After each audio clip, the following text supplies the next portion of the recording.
Hey, what's up, guys? Welcome back to The Forge Gaming. I'm Troy, and I'm here with Judah, and this is another episode of 1v1. Are we even counting the episodes anymore?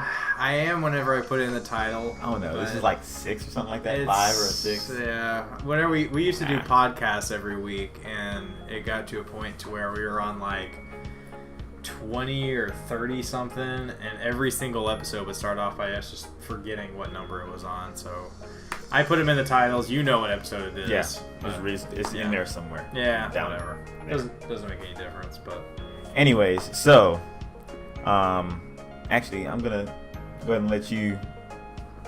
Today's your turn. Yeah. To pick your topic, and so. Yeah. What's up? What is it? So last week you presented the question about GTA. Yeah. GTA 6. If you didn't already see that, check that out. It's a pretty good one. We each made some valid points, I think. But of course, I made some valid. Of course, we all know who won that. I made some valid points. So here's my question, and I'm gonna have to explain the question a little bit. And basically, we talked about it earlier. Presented it to you to kind of get the wheels rolling. Do you feel like single-player only games should be worth less than $60? Okay, so I want to hear your opinion on that. I'm gonna try. I mean, it's not really categorized in the right way, I guess, but games that are like Skyrim and Fallout. Let's talk about like linear story games. Okay, so go ahead. What do you mean? Let's not talk about linear story games. No, I'm saying we should. That's what I'm referring okay. to. Yeah, Okay. because if we talk about Skyrim and Fallout, I understand those are worth because of the time and all that. Yeah. Like the games we described earlier as examples. I think single player games should not cost $60, $65. It should not be the entire price of a video game because and look, here's my thing. It's like I paid $20 for a movie. Mm-hmm. Yeah. Would I pay an extra $40 for a playable movie? Yeah, the story can be great. The story can be really good. And the gameplay can be really good also. I totally get that. Uh-huh. But as far as it's for me, it's more about how he's struggling to kind of do an answer here. Well, no, I'm trying. I want to make sure that I get my point across with the right words. But for me, it's about the replayability. Okay. If a game does not have high replayability, I don't want to pay $60 for it.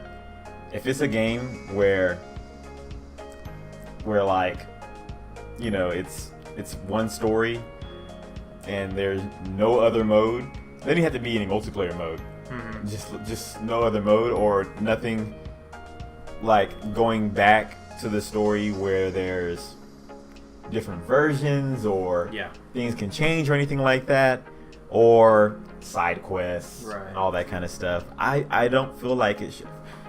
First of all, I feel like video games, a lot of video games should not cost $60 anyways, even if they have both multiplayer and single player campaign. But for the sake of this. No, I don't think single player games should be full price. Okay. That's what you think. Okay. All right, so here's where I kind of disagree, and some people may not quite agree with me here. But if I come across a game like, Destiny or Call of Duty or any sort of game where I'm going to sink like hundreds of hours into it, I almost think that game is worth more than $60. Okay, with the amount of time that I invest in it. I mean, you look at games like GTA. We talked a couple weeks ago about how it's kind of been a filler for a lot of other types of games I like to play because it's really good and it really, it can consume you, Yeah. So I think that single player games, I've played through Tomb Raider, I'm playing through Wolfenstein right now, tons of games out there, and I do feel like that there is some sort of a margin where games should be cheaper. Games like Outlast, stuff like that aren't quite, they're not totally story-based, like they're kind of horror games or something like that. But I do feel like games like, The Last of Us, for instance, easily worth $60 in my opinion. I mean, you're getting much more deep story than you get most of the time. Okay, I'm counting the best of the games here because there are a lot of terrible games out there. Yeah. But the feels of the game, the soundtracks to the game a lot of times are amazing. The story and the character that you get to be a part of, and the mechanics in it.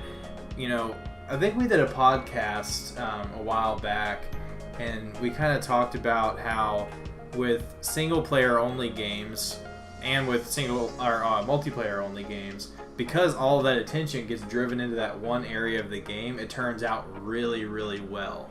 Which I think is why Overwatch is doing so well, because that's where all their focus was put in. So I feel like you're getting a different kind of experience. One's not better than the other necessarily, but I enjoy getting to it's like going on a ride, especially whenever the game takes, dozens and dozens of hours to beat. And I feel like that it's not really something that should be worth less, but it's something that's just a whole another experience, and I don't want to see that experience die out. I want that to still be a thing, and especially whenever they're just amazing quality games. And in my opinion, the games that are strictly single player, minus Halo, are pretty much better stories and casting and all that than other games. So that's what I think on that. Yeah, I mean, as far as games that are linear or games that are basically where it feels like you're on a track, I'm afraid for some of these upcoming games that I was kind of excited about, and then going back and looking at gameplay of them, it seems like they're kind of linear. Games like Days Gone, kind of look. I'm not sure about it. I'm not sure if it's open world. You can't really tell. There's vehicles and stuff like that may give you the illusion that there may be some open world aspect to it, but I don't think it's going to be a game where you can just go wherever you want. We were talking about Metro. The new Metro game coming out. I think that one's going to be open world though. Yeah, I think it may be too. Just that trailer looked pretty linear. Yeah, no. That's what we were talking about earlier. It looks really scripted. Yeah, it looked like it was on the track. You had to get to that train at the end. Yeah, that's what we were talking about. Is games like that, they make it feel like you do it your own way. But I'm looking at the trailer like for Metro Redux, it's Metro Exodus, right? Yeah, Exodus. And I'm thinking like, well, what if I had just taken like another couple of minutes getting through that boss and I just missed the train altogether? Yeah. But that's the thing, and you said something about like an interactive movie, and I like that experience. I like the fact that this amazing story is going to take place, and you get to be the one in control of it. The game coming out, A Way Out. Yeah, Way Out. That's going to be a linear game, and just by the way that game, the acting the casting and the gameplay easily worth $60 in my opinion. I don't think that game's gonna be $60. I don't think it's going to be. I think it's gonna be $40. I think the one aspect of that game that's probably gonna make it is probably gonna be worth more than what it actually is the co-op aspect of it. No, yeah, I agree. I think that's gonna be the big thing. Is that? It's a single player campaign, but it's a co-op campaign. Yeah, it is a straight up co-op campaign. It is, yeah, no, only. But we talked about earlier how we kind of are in a day and age right now where we have both. Games like ReCore, like you were talking about earlier, that came out $40. There's plenty of games that come out, and because they're single player only, they do sell it for a reduced price. But most of the time, and I do say most of the time, I feel like a $60 price tag is justified.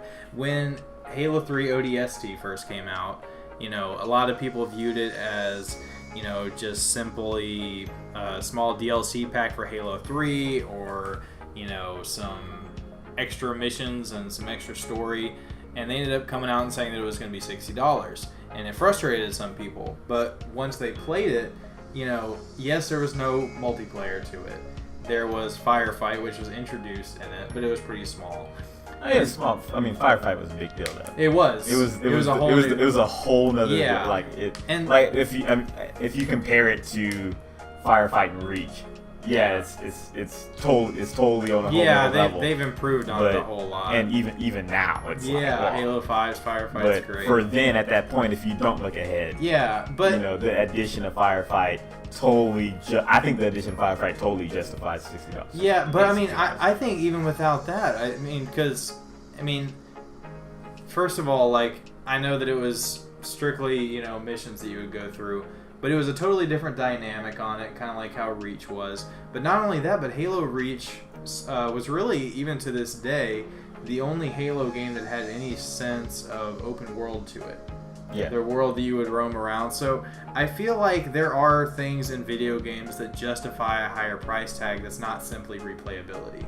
I do feel like that there is a quality level that can justify a higher price. If it's just a really, really great game, I don't know.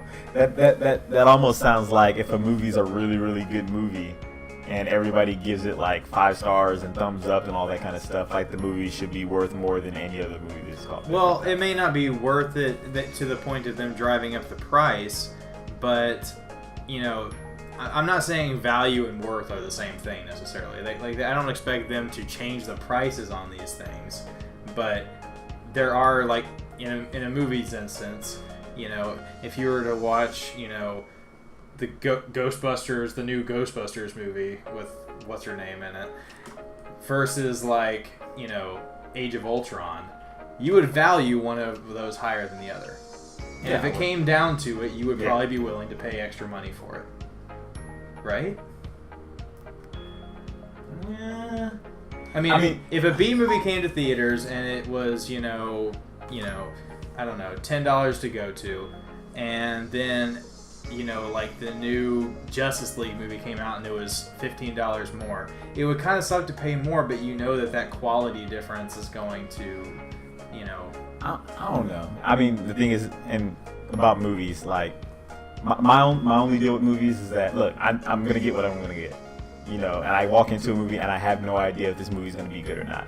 I have hopes and aspirations, and I've gone and seen movies that were straight garbage. Yeah. Like freaking House of the Dead. Yeah. Terrible movie. Totally walked out on it. It was horrible. Did you actually walk out? Yes, walked out on it. Walked out, paid money, and I walked out, and I wanted my money back. Did they give you your money back? No, I did not get my money back. It sucked. Don't do that. But, like, I think with things like that, like 3D. 3D is a whole other aspect, and I'm willing to pay more money for a certain movie to watch that movie in 3D. Sure, yeah, and I can see that, and that's like, or IMAX. Yeah. But I just still feel like replayability is only one factor in a world of other factors. I mean, if Halo 3, for instance, was just the campaign, okay, like, push the multiplayer aside, that single player I've played over and over and over and over and over again. So sometimes even single player games have replayability. But that's just one factor to it. I mean, a game can have replayability but not have great story, a great score, a great casting. I feel like, especially like games like The Last of Us, if a game earns a 10, they can charge $60 for that game. That's a quality blockbuster game with great features in it. There have been some games that have gotten 10s that didn't deserve a 10.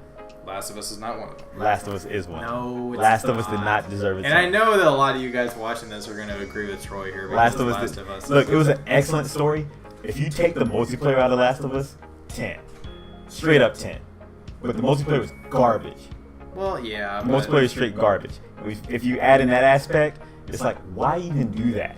Why'd you even do that? Did they not? Did they not see? I think they wanted how to that see, looked and how that was when they were making. They wanted to see if it would take off. It might have just been a, kind of a test run to see if anything would pick up. I mean, Tomb Raider had a weird multiplayer mode to it that didn't go anywhere. Most of you guys probably don't even know it was on there. But I think it's a waste of money.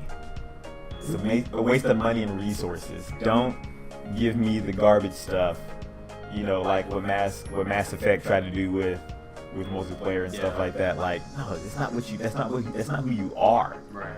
You know, you write incredible stories. Stick to that. Yeah. Same with Last of Us. I hope in Last of Us 2 they just ditch the multiplayer. I would not be surprised at all. I hope they totally just ditch the multiplayer. Yeah, They totally ditch it. If you want to do anything in Last of Us and you still want to charge me $20 extra, $60, add an endless mode.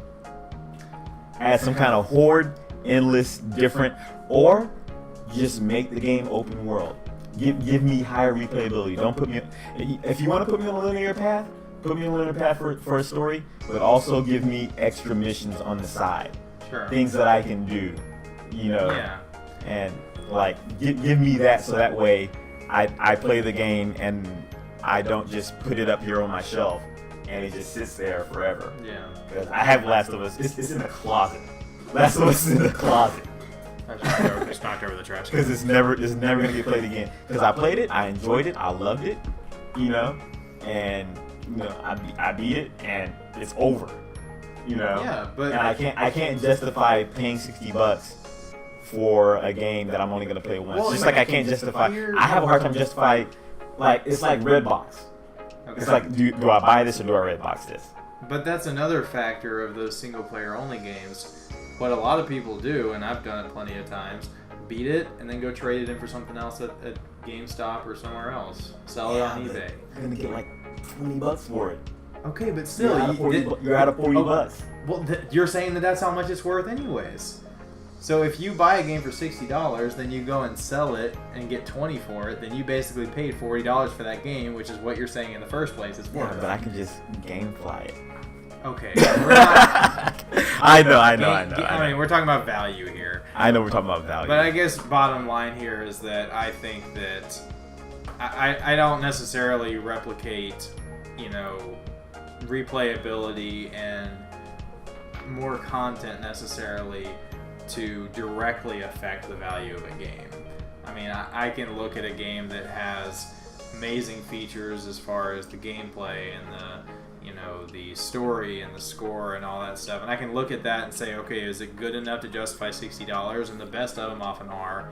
But I mean, I can see what you're saying, that if you can't play this game, you know, more than once after you've gotten done with the main story, then you know, you'd rather pay less for it. Like Legend of Zelda: Ocarina of Time. Single player only, nothing else. And high replayability. I've replayed that game like 10 times. It's a classic. Yeah. You know, and one game that hits me, you know, I bought it for you and then you like played it one time. Shadow of Colossus. Oh, it's still yeah, I know it is. You know, that's a game that is just, in my opinion, it's like no other game. I mean, it's still a classic to this day, and you know, that game, I would pay $60 for it if it came out right now. But yeah, see, I mean, but that's just the difference in opinions. So that's about all I got, Troy. What about you? Yeah, give me. I want to play a game a lot if I'm going to pay a lot of money for it. That's all it is. Do you consider $60 to be a whole lot? Because correct me if I'm wrong, but didn't games used to cost more than $60? Didn't 360 games cost like 60 or 65 or 70? I think games still are $65 with tax. No, I'm talking about the listing on the game. I don't think so. Or is it the consoles that went up in price that I'm thinking? Consoles used to be like if you count inflation, they were like a couple grand or something. Yeah. Like the Super Nintendo when it first came out, it was like $400 or something like that. Back in like the 70s. Back in the 90s. Oh wait. Oh, what console did you say? Super Nintendo. Super Nintendo. I don't even have it. Oh, okay. I don't have a Super Nintendo, but it's worth it. It cost a whole lot. Yeah. And for a freaking 16-bit.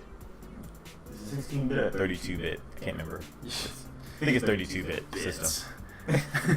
Yeah, bits. We're living in 4K land now.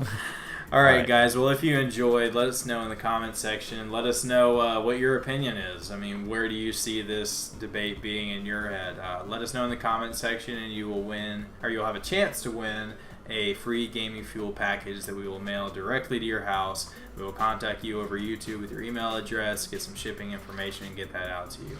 So, once again, if you enjoyed, drop a like, subscribe for a whole lot more, and we will see you guys online. Later, guys.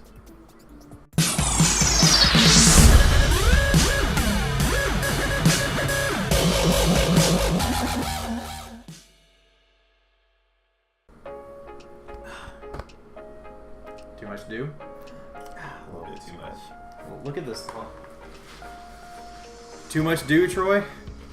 This thing's like full. What's in this? It's ice. Are there 2 Mountain Dews in here? There's one Mountain Dew. You could fit 4. There's one. I probably could without the ice. I fill it up with ice first. It's super insulated, so it keeps the ice. This same ice will be in here in the morning. Crazy. So you can drink dew right in the morning from the same cup that you had it for 3 hours before. Mountain Dew is so much better when you put Sour Patch Kids in it. This guy was on a diet like a month ago. I was. Found these. Yeah, this freaking. I don't know if I can see it. Oh my Care god, package. dropping kind of stuff. This stuff's full of candy. Care package. Care package. Black Ops Care 2. package. I got Got right? Slim Jims here. Not Slim Jims. Just sitting on the floor. Beef jerky. Chocolate sitting everywhere. Meanwhile, you know what I was eating? Here. Pull it out of the trash. I was eating veggie straws. Health nut. I got firecrackers here. He used to encourage me to eat healthier, and now he drives me in the wrong direction. He's like a bad influence. You guys see all the stuff we have on the desk. Look at this crap. I got freaking Star Wars. I've got some. Oh, here's the little Cade 6. Cade. Oh, here's one of my favorites right here. Troy, I believe you broke yours. Oh yeah, I did break mine. Strange coin. Let me see if I can. No, it doesn't work at all. Oh snap. I got 3 coffee mugs sitting I on my got too desk. much stuff on my I don't desk. drink coffee. I don't even drink coffee. Got this thing. Probably seen this in a 1v1 before. Oh yeah. This gun better not be in Destiny 2. I got my Oculus Rift back here. No, you don't. Yeah, show us. Show us that Oculus, Oculus Rift right there, guys. Show us. Oculus Rift. That's what it is. Let me